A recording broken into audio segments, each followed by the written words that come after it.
আজ যাচ্ছি মাসির বাড়িতে, যেহেতু আমাদের মনসা পুজো নেই তাই আজ যাচ্ছি মাসির বাড়িতে। দেখতে পাচ্ছ মাসির বাড়িতে চলে এসেছি আমরা। তো এসে দেখছি এখানে মাসি সব কিছু মশলা মশলি করার জন্য শিলনোড়া নিয়ে বসে পড়েছে। এখানে মাসি মশলা করছে।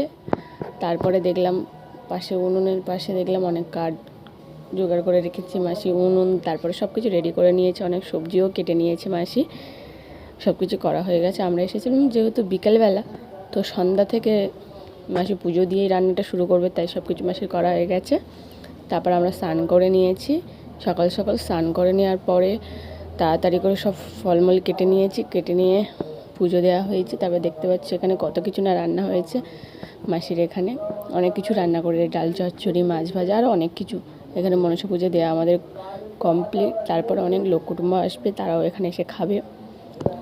তো অনেক কিছুই রান্না হয়েছে মাসির বাড়িতে আজ, যেহেতু আমাদের মনসা পুজো নেই তাই এগুলো দেখতে ভীষণ ভালো লাগে। আমরা খেতে থাকি, তোমরা